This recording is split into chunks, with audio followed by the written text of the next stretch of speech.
सभी को जय हिंद दोस्तों। आप सभी का हार्दिक स्वागत है इंडिया स्ट्रॉन्ग रिएक्शंस पे।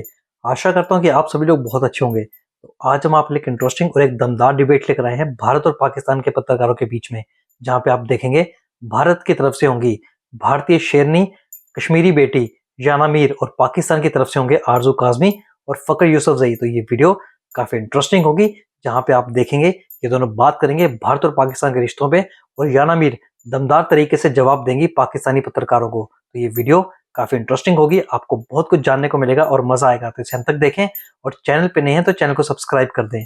जय हिंद, जय भारत। साहब, तो हुकूमत को जरूरत है ना ये करने की कि ट्रेड के बारे में, इकोनॉमी के बारे में बात करें, रोड्स पे आए, लोगों को लाए, बेशक, लेकिन ट्रेड की बातें करने के लिए वो क्यों नहीं होता है पाकिस्तान में? सुने मेरी बात सुने। अगर हम कहते हैं ना कि आप या मैं, ठीक है, आप मतलब रिप्रेजेंट कर रही हैं, यकीनन हिंदुस्तान को कर रही हैं, कश्मीर से आप बिलोंग करती है, मैं पाकिस्तान से बिलोंग करता हूं, ठीक है, मैं यहाँ को रिप्रेजेंट करता हूं। मैं ये कह रहा हूं कि इस तरह की बात जो हम कह रहे हैं कि यार बात होनी चाहिए, कारोबार होना चाहिए, तो क्या नरेंद्र मोदी साहब, राजनाथ सिंह साहब, अमित शाह साहब, बाकी जयशंकर साहब ये चाहते हैं? हमारी तरफ आसिफ जरदारी, शहबाज शरीफ साहब, बाकी जो डिफेंस मिनिस्टर ख्वाजा आसिफ, क्या ये चाहते हैं?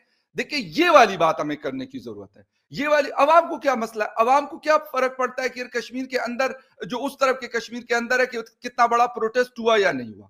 इस्लामाबाद में रहने वाले, कराची में रहने वाले, पेशावर में रहने वाले, खैबर पुख्तनख्वा के लोगों को तो अपनी पड़ी हुई है। सीधी सी बात मैं आपको बता दूं, उनको तो ये पड़ी हुई है कि भाई हमारे यहाँ ऑपरेशन हो रहे हैं, लोगों की जाने जा रही है, इसके लिए कुछ करें आम लोगों की। हमारा कंसर्न ये है। बाकी लोगों, कश्मीर का कौन से मामला लोगों हम की कहते जाने हैं, गई फकर साहब? कौन से लोगों की जाने गई मुझे बताओ। जो लोगों की जाने गई उनको पूछा गया आप हिंदू हो या मुस्लिम, और फिर उनको मारा गया। और जो मैं आप खैबर कह रहे हो कि पुख्तनख्वा इतने के सालों लोगों से की नहीं जानों हुआ, की आई एम बात कर सॉरी रहा टू हूं। रिमाइंड यू फकर साहब, पिछले साल भी 2024 में भी जून जुलाई के महीने में क्या हुआ था आपको याद है? यात्रा के दौरान जो छोटा सा वो बच्चा, उसकी शक्ल अभी तक मैं भूली नहीं हूँ, जो पूरे मतलब पिलग्रिम्स की पूरी एक बस को उड़ा दिया। मतलब ऐसी कौन सी नफरत है हिंदुओं के खिलाफ? देखिए, ऐसी कौन सी नफरत है? और वो भी जो हमारे कश्मीर के सरजमीन पर घुसकर करते हो, क्यों? सुने, मैं आपको यही बात बता रहा हूं ना। मसला आपको पता है, नहीं लगता कि गवर्नमेंट ने अगर इस तरह की नफरत को खत्म करने के लिए कैंपेन्स नहीं बनाई, ये तो उल्टा कर रहे हैं, ये तो और कैंपेनिंग कर रहे हैं ताकि नफरत बढ़े, जैसे आरजू ने कहा। लेकिन आई मीन जैसे आरजू ने कहा कि इसमें लीडर्स भी इन्वॉल्व थे। मैं जवाब मैं तो कह रही हूँ कि कैंपेन ये शुरू करो कि हिंदू से इस तरह से नफरत मत करो। देखिए, मैंने आपको क्या बात में कर रहा हूं। मैंने कहा कि अगर हुकूमत कोई चीज ये कर रही तो क्या अवाम उनके साथ खड़ी है? ये वाली हुकूमत जो, जिसको फॉर्म 47 की हुकूमत हमारे यहाँ कहा जाता है, अवाम के कुछ लोग अगर उनसे इंस्पायर नहीं होते तो वो हाथ में बंदूक नहीं उठाते। अवाम में से ही कुछ लोग भर्ती होते हैं ना टेररिज्म के लिए। अब मैं आपको फौज से थोड़ी कोई निकल के जाता है। नो, बिल्कुल मैं आपको बिल्कुल इसी पॉइंट पे आता हूं। आपने कहा, मुझे ये बताइएगा कि कश्मीर के अंदर आज से 10 साल पहले की क्या सूरत हाल थी सिक्योरिटी की, और आज 10 साल के बाद 2025 टेररिज्म तो तब भी था, अब भी है। कौन सा खत्म हो रहा है? बार बार हमारी इकोनॉमी पे इम्पैक्ट तो हो ही रहा है। खत्म तो अमेरिका से नहीं हुआ, खत्म तो यूरोप से नहीं हुआ, अभी कुछ दिन पहले जर्मनी के अंदर इतना बड़ा हमला हुआ, रशिया से खत्म नहीं हुआ। तो इंडिया और पाकिस्तान तो बड़े आम से मुल्क है। मैं ये नहीं कह रहा हूं कि वो बिल्कुल जीरो पे आ जाए, लेकिन क्या आज से 10 साल पहले के जो हालात थे कश्मीर के, आज वो हालात हैं? 10 साल पहले कौन से हालात की आप बात कर रहे हो? मतलब बुरे हालात थे ना, बहुत बड़े बड़े हमले होते थे, बहुत ज्यादा लोगों की कैजुअलिटीज होती थी, फोर्सेस की कैजुअलिटीज होती थी। वो तो हमारी फोर्सेस ने इसको काबू में ले लिया है, बहुत बड़े पैमाने पर इसको जो है कंट्रोल किया गया है फोर्सेस के थ्रू। मैंने पहले मैं यही तो कह रही हूँ, ट्रेड बॉर्डर्स बंद करने की जरूरत क्यों आ पड़ी? क्योंकि उसका फायदा उठाकर पहले ज्यादा अटैक्स होते थे। यही तो चीज मैं नहीं चाहती। मैं चाहती हूँ कि ट्रेड बॉर्डर्स खुले, लेकिन इस तरह के अटैक्स ना हो। और उसके लिए बहुत जरूरी है कि आवाम के अंदर भारत के लिए, हिंदुओं के लिए या हिंदू गवर्नेंस के लिए इतनी नफरत ना हो, क्योंकि वो लोग ये नफरत आम लोगों पे आके निकालते हैं, आम टूरिस्ट पे। एक बेचारे टूरिस्ट को क्या लेना देना है इससे? उसकी जान क्यों गई? एक पिलग्रिम का क्या लेना देना है? उनकी जाने क्यों जाती है? टू द पॉइंट बात कर लेते हैं। 28 इनोसेंट लोगों की जाने गई, ऐसा ही है। पहलगाम में यही हुआ। मुझे यह बताएं कि उस हमले से पाकिस्तान को किस चीज का फायदा हो रहा था कि पाकिस्तान जाकर और वहां पे इस किस्म की कोई चीज स्पॉन्सर्ड कर दे, वो स्टेट स्पॉन्सर्ड हो या फिर उसको कोई ग्रुप स्पॉन्सर कर रहा हो। क्या मतलब पाकिस्तान का इस सब से क्या फायदा होता है आपको नहीं पता सच में? आपको नहीं पता कि पाकिस्तान जो पूरा मुल्क है वो कौन चलाता है? आपकी आर्मी चलाती है ना। देखिए वो चलाने तो की जब ये चीज एस्टैब्लिश कर दे आपकी आर्मी कि यहाँ पे वॉर हो रहा है, यहाँ पे अनरेस्ट है, यहाँ पर मतलब जितनी वो अपनी जरूरत को एस्टैब्लिश करने की कोशिश कर रही है आर्मी, आपके लोगों के बीच के इतना अनरेस्ट है, इतना ये है कि हमारा बजट कम नहीं हो सकता। अगर हमारा बजट कम तो छोड़ो, हमें तो बाहर से भी पैसे आने हैं एड्स लेने, क्योंकि हमें याना अगर कश्मीर नहीं भी होगा ना, बजट कम नहीं होगा। हमारे पास बलूचिस्तान और खैबर पुख्तनख्वा इतना है कि जिसकी वजह से स्पेशल बजट 2-3 दफा साल में और रिलीज होता है। तो फिर आप मुझे एक रीजन बताइए कि इस तरह की कैंपेनिंग क्यों हो रही है, ब्लैक डे क्यों मनाया जा रहा है? जब कश्मीर में कोई ब्लैक डे नहीं मना रहा तो वहां पे क्यों मना रहे हैं? वो मैंने कहा ना, वो वाले ये दावा करते कि हमारा, ये वाले दावा करते कि हमारा। आपस में बैठ जाए ना कि किसका और किसका नहीं है। क्यों नहीं बैठते? क्यों कितने बार बैठे? कितने बार?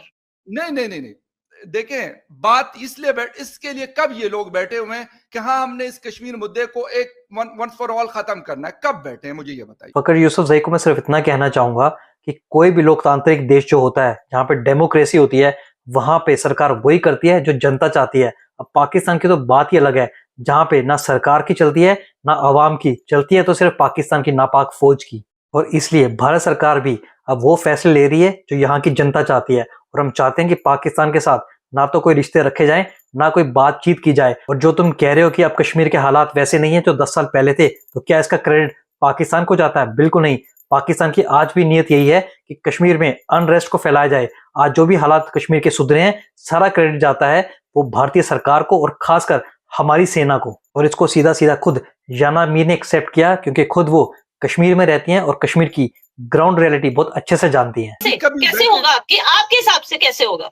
नहीं, मैं तो यही कहता हूं ना कि ये कश्मीरी आवाम के ऊपर छोड़ दें। नहीं, आप तो मुझे एक बात बताइए, हमारे तो जैसे आपने कहा अभी तक, सुनिए अगर वो सुनिए, जब भी आपका कोई प्राइम मिनिस्टर आता है, वो सुनिए, जब भी कोई प्राइम मिनिस्टर आता है, कश्मीर का रोना रोते हुए आता है, और 1 साल 1.25 साल के अंदर उसको आपकी आवामी उड़ा देती है या आर्मी उड़ा देती है, या तो जेल में डाल देती है या तो फांसी लगा देती है, कुछ ना कुछ हो जाता है उसको, ठीक है। तो जब टिक के कोई लीडर आपका टिक के रहे तो उससे बात तो हो सकती है। बार बार आपके लीडर चेंज होते रहते हैं, किससे बात होगी, कैसे बात होगी? नया लीडर आएगा, नई पॉलिसी लाएगा, नया लीडर आएगा, नई पॉलिसी लाएगा, बात होगी कैसे, किसके साथ होगी, पहले ये बताओ। सुने मेरी बात सुने। जो वज़ीर आज़म है या जो भी आर्मी चीफ होता है, आर्मी चीफ तो यहाँ चेंज नहीं होता ना पाकिस्तान के अंदर, वो तो 7-7 6-6 साल रहता है ना, वो तो आपको पता है ना। प्राइम मिनिस्टर ही चेंज हो जाता है। अच्छा, आप कह रहे हैं वही रहते हैं। नहीं याना देखे कि मोदी जी आर्मी चीफ के साथ बैठ के डिसाइड कर ले कि कश्मीर का मसला कैसे हल होना है। अब निकल गया आपके मुंह से, आप ये चाहते हैं? मैं हल करवा रहा हूँ, हल की बात ही कर रहा हूँ, मैं हल की बात कर रहा हूँ, यकीन करें जेन्युइनली कर रहा हूँ। जी बोले। मैं ये बोल रही हूँ याना कि अगर पीएम मोदी जो है वो हमारी साइड कश्मीर में भी इन्वेस्टमेंट कर दें, मसला हल हो जाएगा। हम बिल्कुल शांत बैठेंगे।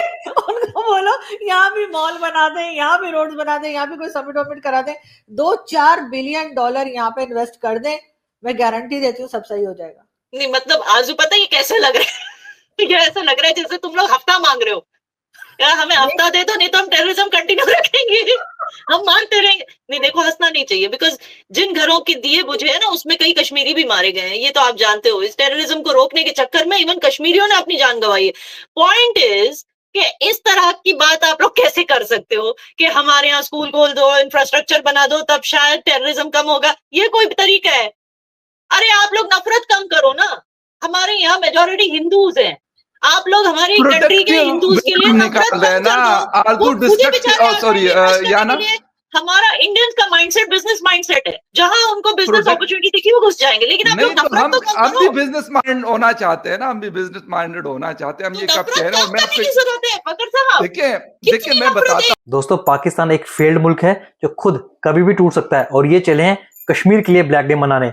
देखा आपने याना मीर ने कैसे पाकिस्तान और पाकिस्तानी पत्रकार फखर यूसुफजई को मुंह तोड़ जवाब दिया। तो ये वीडियो अगर आपको पसंद आई है, इसे लाइक और शेयर जरूर करें, और अपने विचार हमें कमेंट सेक्शन में लिखकर जरूर बताएं। और एक बार फिर चैनल पे नहीं है तो चैनल को सब्सक्राइब कर दें।